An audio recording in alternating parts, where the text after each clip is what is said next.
let's talk about this new AI safety board coming by way. Okay, by the way, the announcement came. Safety board.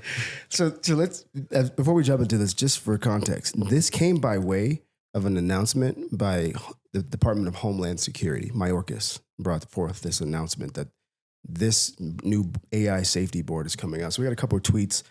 They feature the same content, but the framing is different on both. But we'll start with this one from Bendu Reddy on X. She says, the current administration brought all these closed AI folks together to create an AI safety board. Noticeably absent from this list are two of the most prominent leaders in this space, Zuckerberg and Elon Musk. She says, this is absolutely terrifying, to say the least.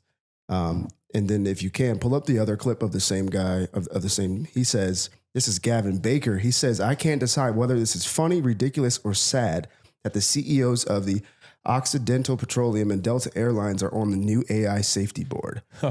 Less than half of the 22 members have any real AI knowledge. Also odd that it's not even vaguely bipartisan, has zero open source AI CEOs like Zuckerberg and Elon, who have been the highest profile advocates for AI safety over the last 10 years. The incumbents will be lobbying hard against open source, which would be terrible policy that maximizes the odds of a world with 2 to 3 dominant AIs, which is the riskiest scenario in his opinion. So they roll out this board. We got Sam Altman. We got, notably, we got Sam Altman. We got Satya Nadella of Microsoft. Shantanu Narayan, who's the chair and CEO of Adobe. Oh, thank God we got Bruce Harrell on there, mayor of Seattle. Dude, Bruce is doing good for himself. He's killing it, whoever he is. What is Bruce doing on there? Bruce, man, sit down. We need to keep an eye on Bruce. Bruce knows something we don't know. He's up there with Bill Gates, right? He's in the same state. So we got Sundar Pichai of Alphabet. And so there are some heavy hitters there, but this is interesting just from the standpoint of that our government's position is we're going to, come in and be the regulators and the safety providers of this innovative technology that entrepreneurs will have to deal with. And so it's always interesting when the government steps in for our safety, Yeah. And really, I pulled it in one from the irony of like, you look at Elon Musk, he's been very vocal over the last several years about the role that AI can play, good and bad. And so I just find it interesting that this just further pushes this point that entrepreneurs have to embrace this AI revolution. Yeah, it's here to stay. And even more so than a board, take their own AI, artificial intelligence safety, into their own hands. Yeah. And I think a lot of people are putting it off because it's scary. It's something new. It feels arduous. I don't want to adopt it. Very similar to what happened with email, internet, so on and so forth. It is here to stay. So if you're at least, maybe if you're at the tail end of your career, you're getting ready to sell your business, not as important to you. Correct. Whatever, man. Ditch Facebook, go buy a boat, fish all day. Well, I don't know. With them capital gains, I don't know. Yeah. Sell your business this year before 2025. Get it done. But if you are still in the thick of it, call it, mid-career, we'll call it 20s to mid-50s, you need to embrace this. It's here to stay. And so one person who has embraced it, over a decade now, billionaire entrepreneur and investor, Mark Cuban. Yep. And I think he's onto something here with his boot camp.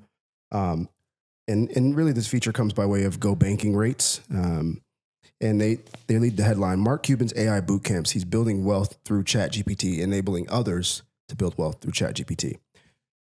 Articles leads out for a man who started his business career at 12 years old by selling trash bags door to door. Cuban has done all right for himself. That's the obvious no-brainer, biggest in the history of the world. Through his AI boot camps, the Shark Tank star has a deal for motivated students around the nation. Learn about the most recent developments in ChatGPT and other AI sectors and discover how they can use these tech tools to make a more exciting, better future for themselves and society in general. So for entrepreneurs out there, learn about recent developments in ChatGPT and other AI sectors. Listen to our podcast we had with Brett Romberg and discover how you can use AI to make a more exciting, better servicing business, more efficient systems, better experience for your customers and your employees through AI and society in general.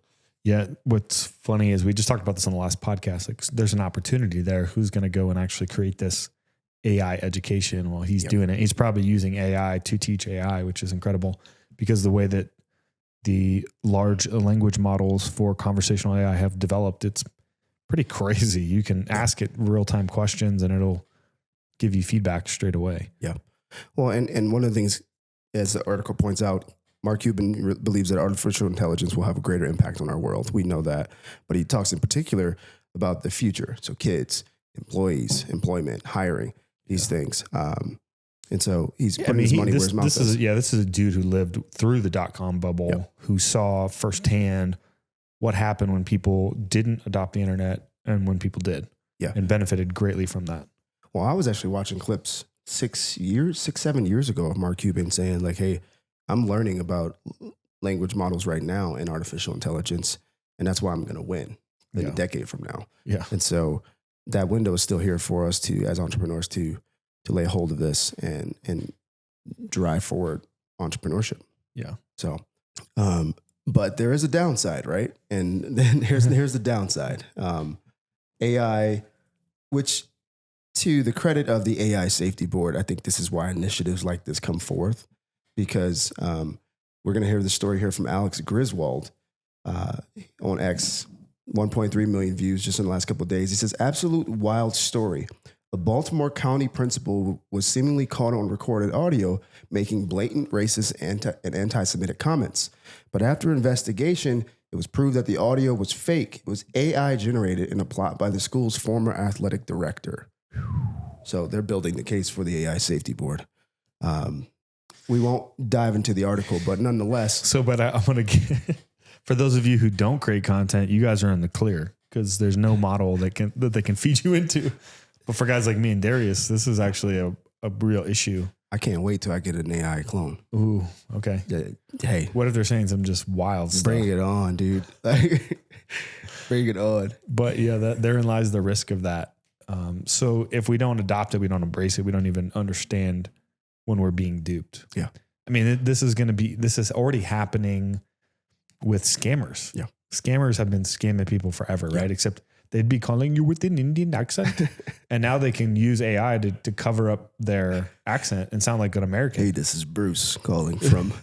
Hey, this is Bruce from Visa, MasterCard. I don't know where I got Bruce from.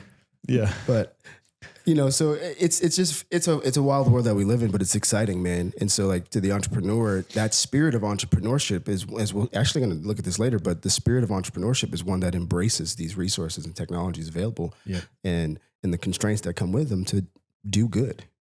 And so it's really exciting times here, except for the fact that you literally don't have Elon Musk and Mark Zuckerberg on the board. Like two of the biggest people who are for this and for doing it the right way. So, and so artificial intelligence is obviously not going to stop at the business world. It's going to jump into the trades. But one thing it won't necessarily do right now, based as we looked at the robots and stuff last week, is people still have to do the work.